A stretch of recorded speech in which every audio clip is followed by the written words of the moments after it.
Mon grand chéri, je profite du soir pour venir bavarder avec toi. Papoum dort, Pépé est sorti, me voilà seul avec toi, mon amour. Comme je préférerais la chaude tendresse de tes deux bras. Papoum ouvrait des yeux tout ronds. Sa grande joie demeure les nombreux bébés que nous côtoyons au parc. Il est gracieux et a fait beaucoup d'avance aujourd'hui à une petite fille. Pépé s'amuse avec lui comme un gosse.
Mon chéri, c'est avec tristesse que j'ai regagné les sablettes. Les petits sont merveilleux. Si tu voyais Papoum, il cabriole, se jette à l'eau, se retourne comme un poisson et boit des tasses qui le font rire. Il pousse de vrais cris de sauvage et fait rire tout le monde. Il saura certainement vite nager. Tout à l'heure, il essayait à 2 mètres du bord. Une grosse vague l'a brutalement déposé sur le sable. Il a poussé des hurrahs de joie, racontant à grands cris qu'il savait nager. Sophie continue d'exposer ses grosses cuisses aux regards amusés des baigneurs. Elle est très prudente et se contente de 20 centimètres d'eau. Cela suffit pour charrier les nombreux seaux d'eau dont elle arrose la plage pour faire pousser je ne sais quoi. Charlotte a pris son premier bain cet après-midi. Cela s'est très bien passé. Je l'ai assise sur mes genoux à la limite des vagues. Après, elle chantonnait et jouait gentiment avec le seau. À 7 heures, ils dorment tous. Jura, le 4 juillet 1952. Mon cher Bicou, comment vont les cocos? Attention aux cocos, méfiez-vous du soleil et des imprudences à la mer. N'allez pas à la plage par la grosse chaleur. Embrasse bien Yvette pour moi, ainsi que ma petite Charlotte, ma fripouille de Sophie et Marc le maître nageur. Bon baiser, mon Bicou joli. Mon grand chéri, nous nous sommes baignés à Sanary où c'est sans danger comme aux sablettes. Marc obéit bien.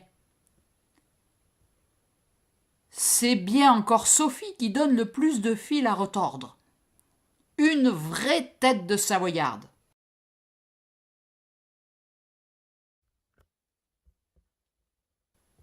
Mon chéri. Nous sommes allés jusqu'à l'île du Gaou. Nous avons quitté nos sandales et par 20 centimètres d'eau traversé le petit bras de mer sur 100 mètres environ qui sépare l'île du rivage. C'est un coin très sauvage, tout entouré de ravissantes calanques.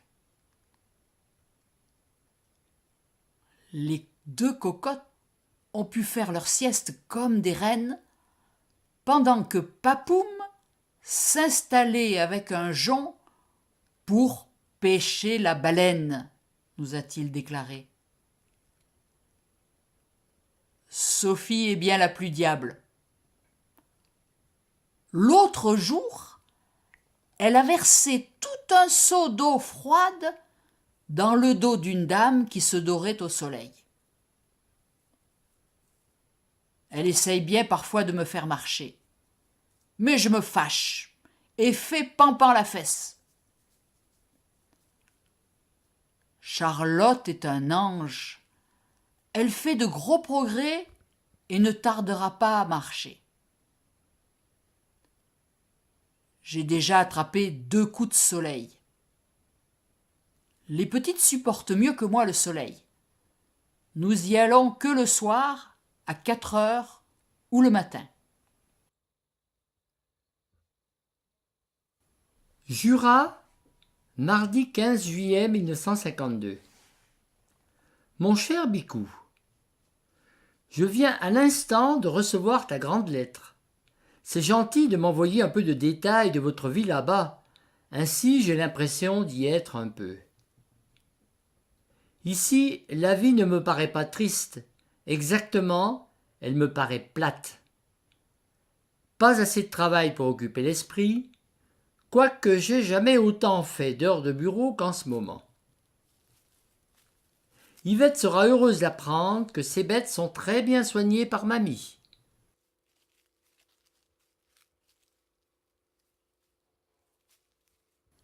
Mon grand chéri. Les enfants sont dehors du matin au soir. Sophie continue à se croire aux îles du Levant. Même le bikini est de trop. Les sandales, on n'en parle pas. Charlotte est toujours délicieuse. Elle nous a mis une dent samedi et a presque terminé la 6e. Marc est tout bronzé. Je lui ai fait couper les cheveux à l'américaine. Au moins, en voilà un qui apprécie l'eau. Sophie, elle préfère le sable depuis qu'une grosse vague lui a fait boire la tasse. Par 20 centimètres d'eau, elle se méfie.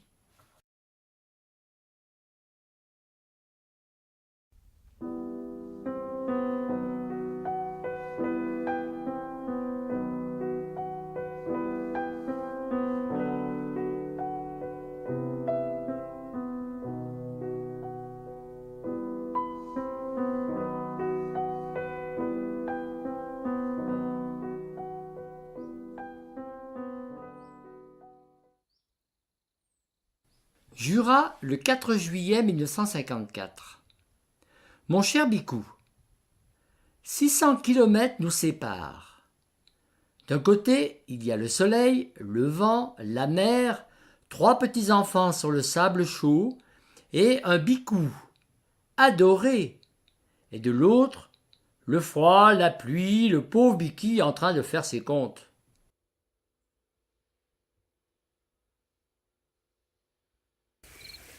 Mon chéri.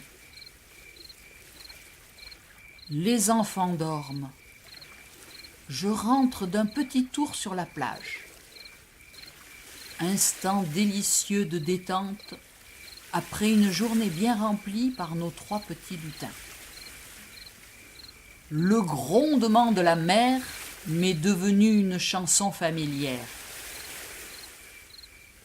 La colline de Cavalère est maintenant tout absorbée par la nuit. À 11 heures, il faut se dépêcher de se baigner, car le vent monte et les vagues deviennent fortes. À midi, on a juste le temps de dîner sous l'auvent avant que toute la vaisselle s'envole. Et à partir de 5 ou 6 heures, personne ne peut tenir sur la plage jusqu'à la nuit. Dans l'ensemble, ils ne sont pas pires que d'habitude, bien que le vent les émoustille. Aujourd'hui, j'ai dû prolonger la sieste d'une demi-heure. Ce n'est pas bien méchant et très efficace. Tu leur manques beaucoup, tu sais. Je n'en finis plus de faire des calculs pour leur expliquer dans combien de temps tu viens. J'ai été très heureuse de ta grande lettre pleine de détails, aussi poétique qu'humoristique sur ton voyage.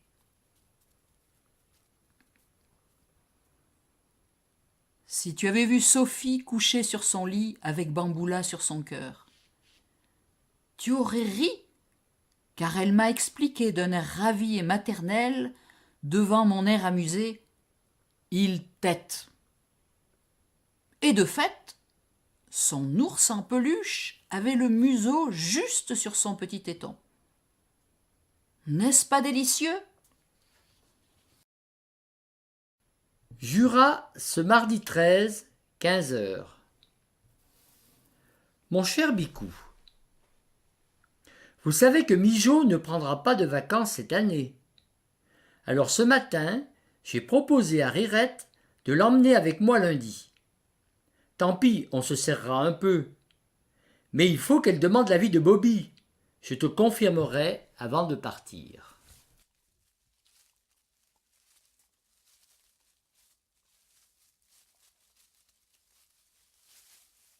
Par la baie, dont je n'ai pas encore mis le volet, je vois la mer bleutée agitée par la houle et les premières lumières de Cavalère qui s'allument sur la colline violette. Je t'écris à la lumière du jour. Mes 3 moussaillons dorment à poings fermés après une journée bien remplie. Sophie ne me quitte pas d'un centimètre, et pour être sûre de ne pas me perdre, se cramponne à mon short quand je ne peux lui tenir la main. Lolotte est plus audacieuse. Marc, assez serviable, est très convaincu de ses responsabilités. Lolotte a fait rire tous les baigneurs en traînant son bateau au bout d'une longue ficelle à la lisière des vagues, aussi sérieuse qu'un vieux capitaine.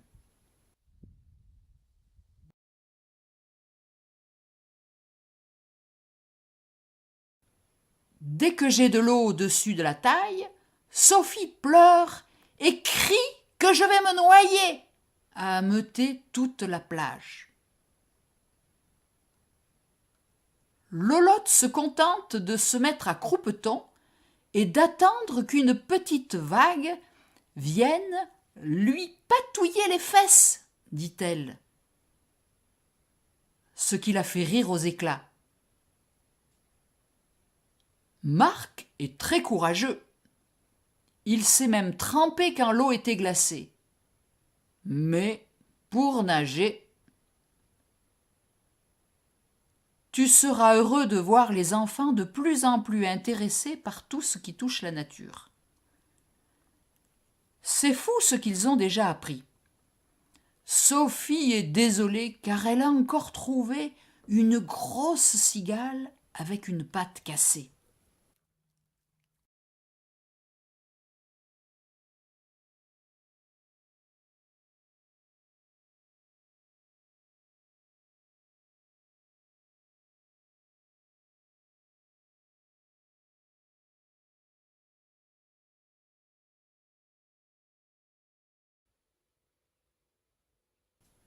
Mon chéri, tu dois attendre avec impatience mes premières impressions. Aussi, je commence cette radieuse journée par un petit mot pour te rassurer. J'ai ouvert ma fenêtre et le soleil entre à plein flot dans ma petite chambre très confortable. Ce matin, je me suis levée à 10 heures, après un excellent petit déjeuner au lit, avec devant moi un délicieux paysage pastoral égayé par les sonnailles des troupeaux. En ouvrant mes volets, j'ai eu la surprise de trouver le mont Charvin tout scintillant de neige dans le soleil. Le mont Joli est tout blanc ainsi que les Aravis. Le mont d'Arbois et Rochebrune se sont juste laissés poudrer le bout du nez. Avec le beau temps, c'est splendide. Jura, le 14 novembre 1955. Mon cher Bicou, les enfants sont à peu près sages et Marc a attrapé une indiscipline congénitale par une place de 3e au concours du mois, ce qui m'a permis de lever une série de punitions qui risquaient de s'allonger dangereusement. Cette semaine, il y a 20 milieux sous les mers. Arrivera-t-il à voir le film ? En ce moment, ils sont tous les 3 autour de moi au bureau, affairés à te faire soit un dessin, soit une lettre. Lolotte, dans son ardeur, s'est flanqué une bardanque à travers la joue, ce qui ne sera sûrement pas apprécié par sa mamie, dont la patience est parfois fortement mise à l'épreuve.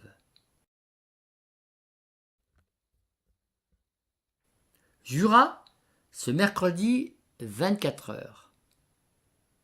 Tu rirais si tu voyais les gamins quand je leur dis « Ah, maintenant, fini de s'amuser, il faut écrire à maman ». On dirait que je leur fiche de la dynamite au derrière. L'un cherche une feuille, l'autre court après son cartable et la troisième après les crayons de couleur. Ce soir, comme je n'avais pas le temps de m'en occuper, j'ai dit à Marc d'écrire la lettre que Sophie lui dictera. Cela a donné le chef-d'œuvre épistolaire 6 juin.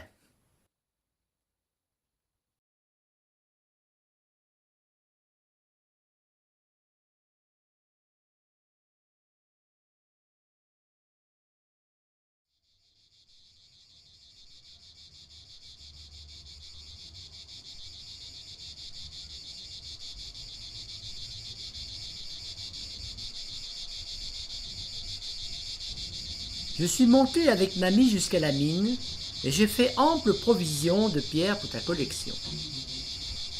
Il y a des cristallisations magnifiques avec pointes de vert ou de bleu. Le chemin pour monter est adorable.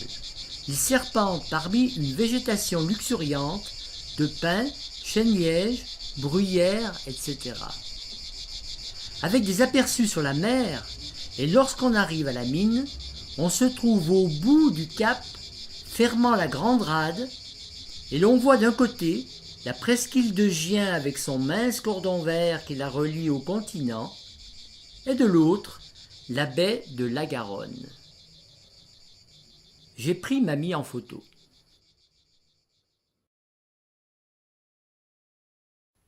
Mon cher Bicou, il y avait dans l'air une odeur de pierre chaude, de pin et de toutes ces bonnes odeurs de Provence. Je me suis assis un moment dans le sentier et j'ai senti brusquement que tu me manquais beaucoup. Et les enfants, car toutes ces odeurs me rappelaient nos bonnes vacances de Cap Mimosa, les seules vraies vacances où tu es là. C'est amusant. D'abord, on ne voit rien que de l'eau, des algues et des cailloux. Puis, peu à peu, toute une vie terriblement active se révèle à vous. Des coquillages, des plantes vivantes, et j'ai découvert de magnifiques petites méduses dont le centre est violet, l'enveloppe demi-sphérique absolument transparente, et de longs filaments violets qui flottent au gré des vagues. Sais-tu que tout le coin où je pêchais ce matin est magnifique? Les roches sont d'un rouge vif et c'est plein de rochers à fleur d'eau. Je pensais que nos loupiaux seraient heureux de patauger parmi les crabes.